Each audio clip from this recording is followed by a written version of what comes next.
ನಮಸ್ಕಾರ ಸ್ನೇಹಿತರೆ, ಇಂದು ರಾಮನವಮಿ ಶುಭಾಶಯಗಳು ಎಲ್ಲರಿಗೆ. ನನ್ನ ಮಂದಿರ ಫೈನಾನ್ಸ್ ಮತ್ತು ಇನ್ವೆಸ್ಟ್ಮೆಂಟ್ ಚಾನೆಲ್ಗೆ ನಿಮಗೆಲ್ಲ ಸ್ವಾಗತ. ಇವತ್ತು ಶ್ರೀರಾಮಚಂದ್ರನ ಬಗ್ಗೆ ಆತನ ಒಳ್ಳೆಯ ವಿಚಾರಗಳ ಬಗ್ಗೆ, ಆತನ ಆದರ್ಶಗಳ ಬಗ್ಗೆ ನಾವು ಮಾತಾಡೋಣ. ರಾಮ ಕೇವಲ ಒಬ್ಬ ರಾಜ ಅಲ್ಲ, ಆತ ನಮ್ಮ ಮನುಕುಲದ ಹಿರಿಯ ಮಾರ್ಗದರ್ಶಿ. ನಾವು ಇವತ್ತೇನು ಜೀವನ ಮಾಡ್ತಾ ಇದ್ದೀವಲ್ಲ, ಭರತ ವರ್ಷಗಳು ಯಾವ ರೀತಿ ನಮ್ಮ ಜೀವನವನ್ನು ನಡೆಸಬೇಕು ಅಂತ ಒಂದು ಮಾರ್ಗದರ್ಶನವನ್ನು ಹಾಕಿಕೊಟ್ಟವರು. ನಾವು ನಮ್ಮ ತಂದೆ ತಾಯಿಗಳನ್ನು ದೇವರ ಥರ ನೋಡಬೇಕು ಅಂತ ತೋರಿಸಿಕೊಟ್ಟವರು. ರಾಮ ತಾನು ತಂದೆಗೆ ಕೊಟ್ಟ ಮಾತಿನ ನೆರವೇರಿಸೋದಕ್ಕೆ 14 ವರ್ಷ ವನವಾಸವನ್ನು ಅನುಭವಿಸ್ತಾನೆ. ಯಾಕೆ? ನಾವು ಯಾರಿಗೆ ಒಂದು ಮಾತನ್ನು ಕೊಟ್ಟರೆ ಆ ಮಾತನ್ನು ನಾವು ಪ್ರಾಣ ಹೋದರೂ ಸರಿ ಅದನ್ನು ನೆರವೇರಿಸಿಕೊಡಬೇಕು. ಇದೇ ನಮ್ಮ ಭರತ ಭೂಮಿಯ ಒಂದು ಸಂಸ್ಕಾರ ಆಗಿರುತ್ತೆ. ಯಾಕಂದರೆ ರಾಮ ಹೇಳ್ಕೊಟ್ಟಿದ್ದಾನೆ, ತಂದೆ ತಾಯಿಗಳಿಗೆ ನಿಜವಾದ ದೇವರು.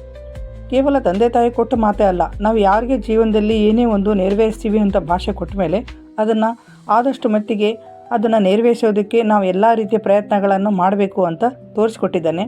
ಇನ್ನು ನಮ್ಮ ನಿಜವಾದ ದೇವರು ಅಂದರೆ ನಮ್ಮ ತಂದೆ ಮತ್ತು ತಾಯಿ ಅಂತ ನಮಗೆಲ್ಲ ತೋರಿಸಿದ್ದಾರೆ. ನಮ್ಮ ತಂದೆ ತಾಯಿಗಳೇ ನಿಜವಾದ ದೇವರು ಎಂದು ತಿಳಿಸಿಕೊಟ್ಟಿದ್ದಾನೆ ಶ್ರೀರಾಮಚಂದ್ರ. ನಾವು ರಾಮನನ್ನು ಪೂಜಿಸ್ತೀವಿ, ಆದರೆ ರಾಮನ ಆದರ್ಶಗಳನ್ನು ನಾವು ಜೀವನದಲ್ಲಿ ಅಳವಡಿಸ್ಕೊಳ್ಳೋದಿಲ್ಲ. ಈಗಿನ ಎಷ್ಟೋ ಜನ ತಮ್ಮ ತಂದೆ ತಾಯಿಗಳನ್ನು ಹೊಡಿತಾರೆ, ಬಡಿತಾರೆ, ಅವ್ರನ್ನ ಚಲೋ ನೋಡ್ಕೊಳ್ಳಲ್ಲ, ಅವ್ರನ್ನ ಮನೆ ಬಿಟ್ಟು ಹೊರಗೆ ಹಾಕ್ತಾರೆ. ತಮ್ಮ ತಂದೆ ತಾಯಿಗಳನ್ನು ತಾವು ಗೌರವಿಸೋದಿಲ್ಲ. ಶ್ರೀರಾಮಚಂದ್ರ ನಮಗೆ ಈ ರೀತಿ ನಡ್ಕೊಳ್ರಿ ಅಂತ ಯಾವತ್ತೂ ಹೇಳಿಲ್ಲ. ಅವನು ಯಾವತ್ತೂ ಒಬ್ಬ ಆದರ್ಶ ಪುರುಷನಾಗಿದ್ದಾನೆ. ನಾವು ನಿಜವಾದ ರಾಮ ಭಕ್ತರಾಗಿದ್ದರೆ ಆತನ ಆದರ್ಶಗಳನ್ನು ನಾವು ಅಳವಡಿಸ್ಕೊಳ್ಳೋಣ. ಇನ್ನು ಶ್ರೀರಾಮಚಂದ್ರನು ತನ್ನ ಜೀವನದಲ್ಲಿ ಎಷ್ಟೇ ಕಷ್ಟ ಬಂದರೂ ಅವು ಯಾವುದಕ್ಕೂ ಅಂಜದೆ ಅವುಗಳನ್ನು ಹೇಗೆ ಧೈರ್ಯದಿಂದ ಎದುರಿಸಿದನು, ಅದೇ ರೀತಿ ನಾವು ಕೂಡ ನಮ್ಮ ಜೀವನಗಳ ಸಂಕಷ್ಟಗಳಿಗೆ ಹೆದರದೆ ಅವನ್ನೆಲ್ಲ ಎದುರಿಸಿ ನಾವು ಮುನ್ನುಗ್ಗಬೇಕು ಅಂತ ನಮಗೆ ತೋರಿಸಿಕೊಟ್ಟಾನೆ ಶ್ರೀರಾಮಚಂದ್ರ. ರಾಮ ಯಾವತ್ತೂ ಸತ್ಯ ಮತ್ತು ಧರ್ಮದಿಂದ ನಡೆದುಕೊಂಡಿದ್ದಾನೆ. ರಾಮ ಯಾವತ್ತೂ ಕೂಡ ತಪ್ಪು ಮಾಡದವರಿಗೆ ಶಿಕ್ಷೆ ಮಾಡಬೇಕು ಅಂತಲೂ ತೋರಿಸಿಕೊಟ್ಟಿದ್ದಾನೆ. ರಾವಣ ಬಹಳ ದೊಡ್ಡ ವಿದ್ವಾಂಸನಾಗಿದ್ದ. ಆದರೂ ಕೂಡ ರಾವಣನಂಥ ಮಹಾ ದೊಡ್ಡ ವ್ಯಕ್ತಿ ತಪ್ಪು ಮಾಡಿದರೂ ಕೂಡ ರಾಮ ಆತನನ್ನು ಕ್ಷಮಿಸಲಿಲ್ಲ, ಆತನನ್ನು ದಂಡಿಸಿದ. ಸ್ತ್ರೀಯರ ಜೊತೆಗೆ ಯಾರು ಅಸಭ್ಯವಾಗಿ ವರ್ತಿಸ್ತಾರೋ, ಯಾರು ಸ್ತ್ರೀಯರನ್ನು ಗೌರವಿಸೋದಿಲ್ಲೋ, ಯಾರು ಅವರನ್ನು ಕೆಟ್ಟ ದೃಷ್ಟಿಯಿಂದ ನೋಡ್ತಾರೋ ಅವರು ಈ ಸಮಾಜದಲ್ಲಿ ಅವರು ದಂಡನೆಗೆ ಪಾತ್ರರಾಗಿರ್ತಾರೆ. ಅವರನ್ನು ಯಾವುದೇ ಕಾರಣಕ್ಕೂ ಕ್ಷಮಿಸಬಾರ್ದು. ಯಾಕಂದರೆ ಅಂತಹ ವ್ಯಕ್ತಿಗಳನ್ನು ಕ್ಷಮಿಸೋದ್ರಿಂದ ಅವರನ್ನು ನೋಡಿಬಿಟ್ಟು ಬೇರೆಯವರು ಕೂಡ ಅವರನ್ನೇ ಫಾಲೋ ಮಾಡ್ತಾರೆ. ಹೀಗಾಗಿ ತಪ್ಪು ಮಾಡಿದ್ದ ವ್ಯಕ್ತಿ ಎಷ್ಟೇ ದೊಡ್ಡ ಶ್ರೀಮಂತನಾಗಿರಲಿ, ಎಷ್ಟೇ ದೊಡ್ಡ ವ್ಯಕ್ತಿ ಆಗಿರಲಿ, ಅವನಿಗೆ ಶಿಕ್ಷೆ ಮಾಡಲೇಬೇಕು. ಇಲ್ಲ ಅಂದರೆ ಅವನನ್ನು ನೋಡಿಬಿಟ್ಟು ಬೇರೆಯವರು ಕೂಡ ಅದೇ ಅವನನ್ನೇ ಫಾಲೋ ಮಾಡ್ತಾರೆ. ಇನ್ನು ಮೊನ್ನೆ ನಿಮಗೆ ಗೊತ್ತಿರಬೇಕು, ಒಬ್ಬ ಲೇಡಿ ಆಫೀಸರು ಒಬ್ಬ ರೌಡಿಯನ್ನು ಅರೆಸ್ಟ್ ಮಾಡಿದಾಗ ಅವರು ತಮ್ಮ ಈ ವಿಚಾರಗಳನ್ನು ತಮ್ಮ ವಿಡಿಯೋದಲ್ಲಿ ಅಪ್ಲೋಡ್ ಮಾಡಿದರು.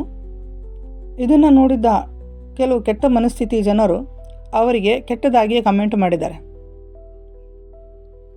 ಒಬ್ಬ ಲೇಡಿ ಆಫೀಸರು ಒಬ್ಬ ಗಂಡ್ಮಕ್ಕಳು ಸರಿ ಸಮಾನವಾಗಿ ಧೈರ್ಯದಿಂದ ಒಬ್ಬ ರೌಡಿಯನ್ನು ಹಿಡಿದು ಒಳಗೆ ಹಾಕಿ ನಮಗೆಲ್ಲ ಸುರಕ್ಷತೆಯನ್ನು ಪ್ರದಾನ ಮಾಡೋಕ್ಕೆ ಎಲ್ಲ ಪ್ರಯತ್ನ ಮಾಡಿದ್ದಾರೆ.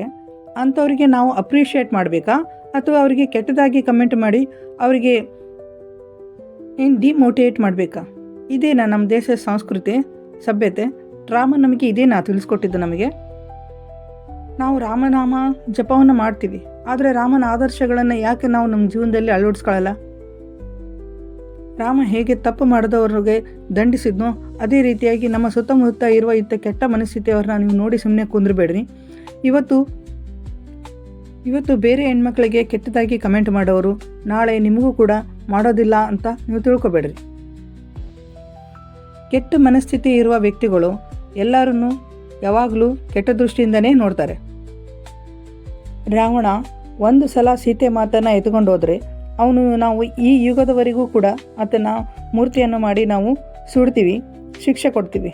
ಆದರೆ ಈಗಿನ ಜನ ಕೆಟ್ಟದಾಗಿ ಹೆಣ್ಮಕ್ಳ ಜೊತೆ ಬಿಹೇವ್ ಮಾಡಿದ್ರೆ ಅವ್ರನ್ನ ಯಾಕೆ ನಾವು ಸುಮ್ಮನೆ ಬಿಡ್ತಾ ಇದ್ದೀವಿ? ಅವ್ರಿಗೆ ಯಾಕೆ ಶಿಕ್ಷೆ ಆಗ್ತಾಯಿಲ್ಲ? ಶಿಕ್ಷೆ ಆಗೋ ಥರ ಯಾಕೆ ಮಾಡ್ತಾ ಇಲ್ಲ? ನೀವು ಯಾಕೆ ಧ್ವನಿ ಎತ್ತೋದಿಲ್ಲ? ಯಾಕೆ ಹೆಣ್ಮಕ್ಳಿಗೆ ನೀವು ಈ ಥರ ಇದು ಮಾಡೋದು? ಹೆಣ್ಮಕ್ಳು ತಮ್ಮ ಜೀವನದಲ್ಲಿ ಸ್ವಾಭಿಮಾನಿ ಆಗಬೇಕು, ಸ್ವಾವಲಂಬಿಯಾಗಿ ಬದುಕಬೇಕು ಅಂತ ಎಷ್ಟೋ ಜನ ಹೆಣ್ಮಕ್ಳು ಹೊರಗಡೆ ಹೋಗೋದು ಅನಿವಾರ್ಯ ಐತೆ, ನೌಕರಿ ಮಾಡ್ತಾರೆ, ಬಿಸ್ನೆಸ್ ಮಾಡ್ತಾರೆ. ಅವರಿಗೆ ಈ ಥರ ಎಲ್ಲ ಕೆಟ್ಟದಾಗಿ ಕಮೆಂಟ್ ಮಾಡಿ ಯಾಕೆ ಅವರಿಗೆ ಎಲ್ಲ ನೀವು ಡಿಮೋಟ್ ಮಾಡ್ತೀರಿ? ನಾಳೆ ನಿಮ್ಮನೆ ಹೆಣ್ಮಕ್ಳು ಕೂಡ ಹೊರಗಡೆ ಕೆಲಸ ಮಾಡೋ ಅವಶ್ಯಕತೆ ಬೀಳ್ಬೋದು. ನಿಮ್ಮ ಅಕ್ಕ ತಂಗಿಯರಾಗಿರ್ಬೋದು, ತಾಯಂದ್ರಾಗಿರ್ಬೋದು, ಅವರಿಗೂ ಕೂಡ ನಾಳೆ ಬೇರೆ ವ್ಯಕ್ತಿ ಇದೇ ರೀತಿಯಾಗಿ ಕೆಟ್ಟ ದೃಷ್ಟಿಯಿಂದ ನೋಡೋದು, ಕೆಟ್ಟದಾಗಿ ಕಮೆಂಟ್ ಮಾಡಿದರೆ ನೀವು ಸುಮ್ಮನೆ ಇರ್ತೀರಾ? ನೀವು ನಿಜವಾದ ರಾಮ ಭಕ್ತರೇ ಆಗಿದ್ದರೆ ನಿಮ್ಮ ಸುತ್ತಮುತ್ತ ಏನಾದರೂ ಈ ಥರ ಕೆಟ್ಟದಾಗಿ ಮನಸ್ಥಿತಿ ಇರುವ ವ್ಯಕ್ತಿಗಳು ಏನಾದರೂ ಇದ್ರಿಗಿನ ಅವರನ್ನು ನೋಡಿ ನೀವು ಸುಮ್ಮನೆ ಕೊಡಬೇಡ್ರಿ, ಅವರಿಗೆ ಶಿಕ್ಷೆ ಆಗೋ ರೀತಿ ಮಾಡಿರಿ. ಸ್ನೇಹಿತರೆ, ನೀವು ಕೂಡ ರಾಮ ಭಕ್ತರಾಗಿದ್ದರೆ ಜೈ ಶ್ರೀರಾಮ್ ಅಂತ ಒಂದು ಕಮೆಂಟ್ ಮಾಡಿ, ಮತ್ತು ನನ್ನ ಈ ವಿಡಿಯೋದ ವಿಚಾರಗಳು ನಿಮಗೆ ಹೇಗೆ ಅನಿಸಿತ್ತು ಅಂತ ಒಂದು ಕಮೆಂಟ್ ಮಾಡಿ ತಿಳಿಸಿ. ಏನು ನನ್ನ ಈ ವಿಡಿಯೋ ಇಷ್ಟ ಆಗಿದ್ದರೆ ಲೈಕ್ ಮಾಡಿ, ಶೇರ್ ಮಾಡಿ ಮತ್ತು ಸಬ್ಸ್ಕ್ರೈಬ್ ಮಾಡಿ. ನೆನಪಿರಲಿ, ಕೀಪ್ ಲರ್ನಿಂಗ್, ಕೀಪ್ ಗ್ರೋವಿಂಗ್. ಕಲಿಯುತ್ತಾ ಇರಿ, ಬೆಳೆಯುತ್ತಾ ಇರಿ. ಈ ವಿಡಿಯೋವನ್ನು ನೋಡಿದ ನಿಮಗೆಲ್ಲರಿಗೂ ಧನ್ಯವಾದಗಳು. Thank you. ಜೈ ಶ್ರೀರಾಮ್.